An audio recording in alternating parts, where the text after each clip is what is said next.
Hello and thanks for stopping by. This is T&C Surf Designs for the NES, and it was published in 1988 by LJN. I know LJN released a lot of games of questionable quality, but this particular game I am a huge fan of. I won't say it's a perfect game, but I had this one as a kid and played it a lot with my brothers when I was younger. When I first bought my retro USB AVS, this was one of the first games on the list for me to track down. It was also not very expensive, and I found plenty of copies at multiple stores. T&C Surf Designs is a surf shop in Hawaii, and this game uses some of their mascots as playable characters. This is both a skate and surfing game. Skaters are a guy with sunglasses and some guy with a tiki mask. I'm sure they have names, I just have no idea what they are. The surfers are some cat in a tuxedo and an ape with shorts and a hat. You can play just the skate section, or just the surf level, or you can also play a game that alternates between the two. You have lives, basically, represented by the little T&C yin-yang symbols at the bottom right of the screen. When you crash, you lose a few of these icons, and if you lose all of the icons, the level's over. If you play for a while with no crashes, you will regenerate these symbols. You also have a timer, and the levels have an actual end to them, so the goal here is to not lose all your yin-yang symbols, and get to the end of the level before the time runs out, and of course pick up as many points along the way as possible. First, we have the skate section. Now, this is not a Tony Hawk skater game. If that's what you're looking for, you will not be happy here. This is an obstacle course, and you happen to be on a skateboard. You press the B button to push off the ground and speed up your skateboard. Once you're up to speed, you use the thumb pad to drive around any obstacles in your way. If you press your A button, you will jump straight up off your skateboard. This is useful if you are approaching a barrier in the road. This lets you jump over the barrier as your skateboard goes underneath the barrier, and you will land together at the same time on the other side. If you can land without crashing, you get points. It's not that hard. If you press back and the A button, you will grab your board and ollie.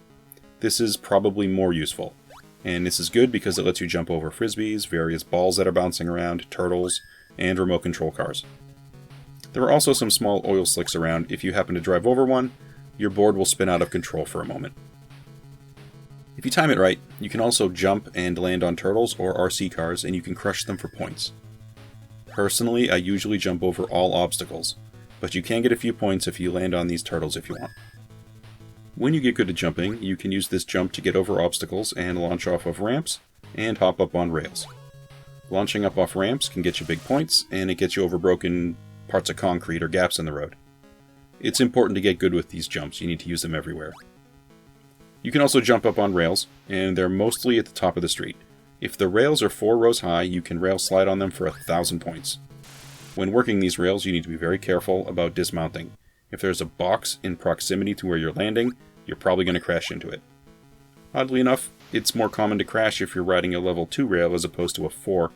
I know I would have expected the higher rail to be a bigger problem, but for some reason it's easier to gauge obstacles and clearance when you're on it. The manual also says you get 500 points if you ride a rail, but it gives me 1,000 when I ride one. It's also important to note you don't get 1,000 for sliding all the way off a rail, but instead get these points for every time you get up on a rail. So if you slide down right away and get back up, you can get more points. I can usually get up and down 3 or 4 times before the rail ends. Now when you slide on rails, the rails that have 4 levels seem to be worth points. I don't believe there are any points for the rails with 2 levels. You can also get points if you pick up coins. They're just coins that are randomly laying about. I'm not exactly sure what's wrong with the streets here, but they have seen better days. There are random divider rails, there are boxes everywhere, oil slicks, broken pavement. There are also these gigantic holes from time to time you can fall in, and for some reason somebody set up ramps everywhere for jumping, so kind of interesting. I remember this section taking me a while to figure out at first when I was younger. I love skateboarding, and though you really don't do any tricks on this one, when you get good at the controls, it's a lot of fun. I hadn't played the game in maybe 30 years, and I picked it up again with almost no problem. The skate section also has some pretty good music to it, and it has some really cool sound effects when you crash. When you run into an obstacle, there's this fantastic thump as you're thrown clear of your skateboard. When you hit the pavement, there's this great skidding sound while you scrape across the pavement. I can just hear the skin burning, it's hilarious. Moving on. The second section offering in the game is surfing, and it handles very differently. The goal is to make it to the shore while scoring as many points as possible. You'll have to dodge a few obstacles along the way, and you can get some points by jumping up and back down off waves, cutting tight turns, and occasionally picking up bananas. You can also get points if you ride inside the pipeline for a time, but that's pretty dangerous, and I mostly stay out of the pipeline to work on my jumps. The two controller buttons are important to understand. A leans forward, B leans back, and your job is to try to figure out when to switch between the two. A is usually for speeding down a wave, and B is for carving back up the wave towards the crest.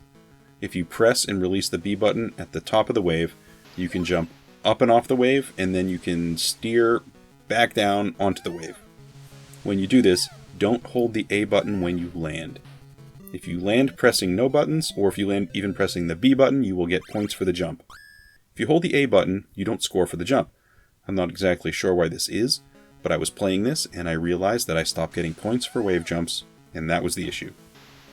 The surfing part is fun, and it's weird because you need to really hold the directional pad and hold the buttons instead of just pressing them.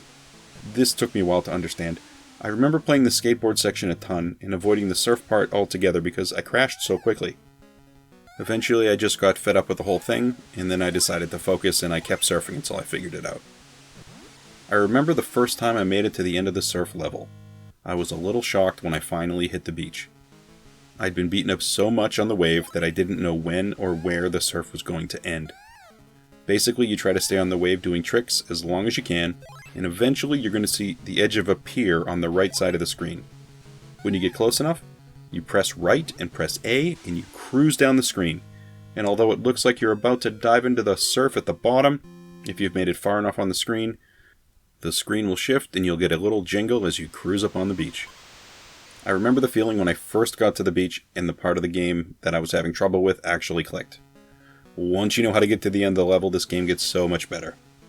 When I first played it, I think I was 15 or so and the internet didn't exist. I couldn't just look at a video online to understand how you were supposed to play. All we had was the manual, and I stared at that manual a lot trying to figure this one out. Now I run through the game almost casually. I enjoy the experience so much I don't really care about trying to get a high score. It's really just sort of cruising around and dodging stuff. The music also moves further along.